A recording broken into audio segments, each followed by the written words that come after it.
அன்புடன் கோவிந்தராஜுலு. இன்று ஜூலை மாதம் 17ஆம் தேதி, ஆடி மாதம் முதல் தேதி, மாலை வானிலை நிலவரம். இப்போ கிட்டத்தட்ட ஒரு மாதமாக நான் வானிலை எதுவுமே போடலை. அதற்கான ஒரு அவசியம் இருந்தாலும் நம்ம என்னால் சொந்த வேலைகளால் போட முடியல. சார் இப்போ வானிலைக்கு வந்துடுவோம். இப்போ முக்கியமான விஷயங்கள் சொல்லணும். ஏன்னா இப்போ அடுத்தது எல்லாருமே குறுவை அறுவடை, சம்பா அறுவடை முடிஞ்சு சம்பா விதை விடுறதுக்கு ஆரம்பிச்சிடுவோம். குறுவை அறுவடை, இதை தாளடி அறுவடை முடிஞ்சு, அதாவது இதுக்காக தான் இது சொல்லிகிட்ருக்கேன். இப்போ மேட்டூரில் தண்ணி இல்லை. இப்போ தண்ணி வந்துக்கிட்டு இருக்குது. நம்ம ஏற்கனவே சொன்னது தான், பழைய வீடியோலாம் எடுத்து பார்த்திங்கன்னா தெரியும். நான் கிட்டத்தட்ட சொல்லியிருப்பேன், இது மாதிரி ஜூலை மத்தியில் மேட்டூருக்கு தண்ணி வர ஆரம்பிக்கும். 50,000 கனடி, 1,00,000 கனடி கூட தண்ணி வரும்னு சொல்லிட்டு, இப்போ 50,000 கனடி நம்ம கனடியாக தண்ணி வந்துக்கிட்டு இருக்குது. இன்னும் 1,00,000 கனடியாக தண்ணி வரும். அதாவது வங்கக்கடலில் ஒரு சுழற்சி, அரபிக்கடலில் ஒரு சுழற்சி. அதாவது ஒரிசா கிட்ட இங்கே அரபிக்கடலில் இது, அதாவது சோமாலியா ஜெட்டுன்னு சொல்லுவாங்க. அந்த சோமாலியா ஜெட்டுனா என்னென்னு கேட்டிங்கன்னா, அது அந்த வெப்பமண்டல காற்று, ஐடிசின்னு சொல்ல, international tropical convergence zone, maiden Julian oscillation எல்லாமே ஒன்றா சேர்ந்துட்டு என்ன பண்ணுன்னு கேட்டிங்கன்னா, இப்போ இதை அந்த ஈரப்பதமான காற்றை தென்மேற்கு பருவ காற்றை கொண்டாந்து இந்திய தீபகற்பத்தில் கொண்டாந்து தள்ளுறப்ப இப்போ பார்த்திங்கன்னா மத்திய மாநிலங்கள், அதாவது இந்தியாவுடைய மத்திய மாநிலங்கள்லாம் வெள்ளப்பெருக்கு. கர்நாடகா, நம்ம இது பாம்பே இதெல்லாமே வெள்ளப்பெருக்கு. ஒடிசா வெள்ளப்பெருக்கு. அதாவது இது அவங்களுடைய இயல்பான மழை. இது அவர்களுடைய இயல்பான மழை. தென்மேற்கு பருவமழை உள்ளது, அவங்களுக்காக உள்ளது. அவங்களுக்கான மழை பெஞ்சிக்கிட்டு இருக்கு. ஏன்னா 2-3 வருஷமாக பெய்யலை. ஆடி காற்றே நமக்கு அடிக்கலை.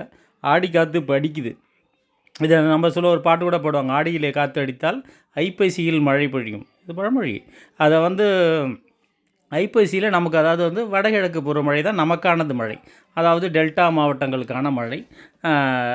இப்போ தென் கடலோர மாவட்டங்களுக்கு வடகிழக்கு தென்மேற்கு பருவமழை தான். வடகிழக்கு பருவமழை அவங்களுக்கானது இல்லை.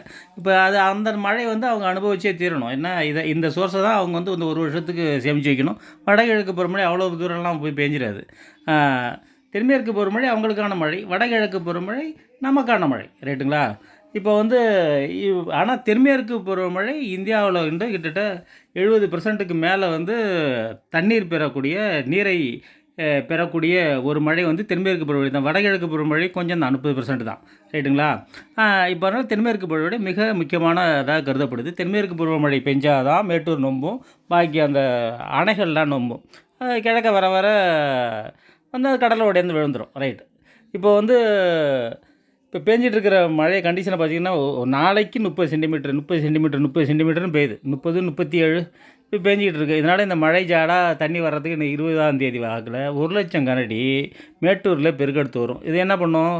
10,000 கனடி, கிட்டத்தட்ட 11,500 கனடி, 11,470 நினைக்கிறேன், வந்துச்சுன்னா ஒரு டிஎம்சி தண்ணி ஏறணும். அதை ஒரு அடின்னு வச்சிங்களேன். ஆனால் 90 அடி வரைக்கும் தான் இந்த கணக்கு. இப்போ 1,00,000 கனடி தண்ணி வந்துச்சுன்னா 10 அடி மேட்டூரில் ஏறும். இது 90 அடி வரைக்கும் தான். 90 அடி வரைக்கும் இந்த கணக்கை நம்ம ஃபாலோ பண்ணலாம். 90 அடிக்கு மேலே அதாவது மேட்டூர் மேலே அப்படியே விரிஞ்சிட்டு தானே இருக்கும். டேம் குருவலாக விரிஞ்சிருக்கும். மேலே போக போக, அதாவது 90 அடி தண்ணி உள்ள டிஎம்சி தண்ணியும் 90க்கு மேலே அந்த 124, அந்த 34 டிஎம்சி தண்ணியும் ஒன்று. அதாவது 90 அடி உயரம் உள்ள தண்ணியும் அந்த 34 உயரம் உள்ள அந்த 90 அடிக்கு மேலே 134 வரைக்கும் உள்ள தண்ணியுடைய அளவும் ஒன்று. நான் சொல்கிறது புரிஞ்சிருப்பீங்கன்னு நினைக்கிறேன். அதாவது 90 அடியை மட்டும் கணக்கு பண்ணிட்டு இருக்கக்கூடாது, நம்ம டிஎம்சியும் கணக்கு பண்ணணும். ரைட்டுங்களா? எவ்வளோ கொள்ளளவு, எவ்வளோ தண்ணி இருக்கிறது கணக்கு பண்ணணும். அதனால் 90 அடி வரைக்கும், 90 அடி இருந்துச்சுன்னா 50 டிஎம்சி தான் இருக்கும். மொத்தம் மேட்டூருடைய கொள்ளளவு 97 டிஎம்சி. கிட்டத்தட்ட பாதி தான் இருக்கும் 90 அடிக்கு. பாக்கி 34க்கு பாதி வேணும். அப்போ 90 அடிக்கு மேலே 20,000 கனடி, 22,000 கனடி தண்ணி வந்தால் தான் ஒரு அடி தண்ணி ஏறும். 91, 92, 100க்கு மேலே கிட்டத்தட்ட 14,000 கனடி தண்ணி வரும்னு நினைக்கிறேன். சரி, அது உங்களுக்கு புரிஞ்சிருப்பீங்கன்னு நினைக்கிறேன். அதனால் மேட்டூர் ரொம்ப போகுது. ஆகஸ்ட் ஃபஸ்ட் வீக்கு நம்ம ஆகஸ்ட் ஃபஸ்ட் வீக், அதாவது ஆடிப்பெருக்கெல்லாம் கிட்ட, ஆடிப்பெருக்கு தாண்டி கொள்ளிடத்தில் தண்ணீர் வரலாம். ஏன்னா கட்டுப்படுத்த முடியாது, காவிரியை கட்டுப்படுத்த முடியாத காவிரி. அது ஒன்றுமே பண்ண முடியாது. ரொம்ப நாளைக்கு அப்புறம் ஆடிக்காற்று அரைச்சிட்டு இருக்கு. இப்போ என்ன விஷயம் சொல்லிட வரேன்னா, இப்போ வடகிழக்கு பருவமழை எப்போ ஆரம்பிக்குன்னு கேட்டிங்கன்னா அக்டோபர் லாஸ்ட், அதாவது அக்டோபர் 30 தீபாவளி, அக்டோபர் 24 25 தான் வந்து ஐப்பசி, ஒரு 10 தேதி 8 7 8 தேதியில் தான் வந்து வடகிழக்கு பருவமழையே ஆரம்பிக்கும். ஐப்பசி முதல்லாம் ஆரம்பிக்காது, 8 தேதி ஆகிடும். ரைட்டுங்களா? அப்புறமா என்ன இதில் வந்து என்னன்னு கேட்டிங்கன்னா பொங்கல் வரைக்கும் மழை இருக்குது. ஜனவரி 14 வரைக்கும் மழை இருக்குது. மார்கழியிலே நான் முதலே அறுத்துறேன் சாமின்னு சொல்லிட்டு நீங்கள் வந்து முதலே அறுத்துட்றேன், மழை சரியாக இல்லை, போன வருஷம் மாதிரி இருக்குன்னு. இந்த வருஷம் சரியான வெள்ளம், பள்ளக்கால்லாம் வெள்ளத்தில் மாட்டும். வடிகாலை சரி பண்ணி வச்சுக்கணும். இல்லாட்டினா என்ன பண்ணுமோ அதிகார பார்க்குங்களோ எது பண்ணுவீங்களோ பண்ணி வச்சிங்க. இல்லாட்டினா நிச்சயமாக வந்து இந்த வாட்டி சரியான மழை இருக்குது. ஏன்னா ஆடி காற்று 3 வருஷம் அடிச்சு, இந்த வருஷம் அடிக்குது. 2 3 புயலை சந்திக்கிற மாதிரி இருக்கலாம். அதாவது காற்றழுத்த தாழ்வு மண்டலம் வரைக்கும் கூட போகலாம். அதனால் எதுக்காக சொல்ல வரேன்னா, இது மார்கழியில் அறப்பறக்கிற மாதிரி விடாதீங்க. அதாவது லாங் டியூரேஷன், அதாவது வந்து குறுகிய காலம் நீண்ட கால பயிர்களை தேர்வு செய்கிறது வந்து சரியாக தேர்வு செஞ்சீங்க. ஐப்பசி 10 தேதிக்கு மேலே தான் மழை பெய்ய போகுது. 8 தேதி 10 தேதி, அதாவது அக்டோபர் 25 26க்கு மேலே தான் பெய்ய போகுது. இதெல்லாம் கணக்கில் வச்சிங்க. ஏன்னா மார்கழியில் அறப்பறக்கிற மாதிரி விடாதீங்க. நல்ல மேடாக இருக்குது, எங்களால் முடியும், நாங்கள் அறுத்துற முடியும், ஒரு நாள் கழிச்சா கூட அப்படிங்கிறத விடுங்க. ஓகேங்களா? இதை சொல்லணுங்கிறதுக்காக தான் வந்து இந்த பதிவே.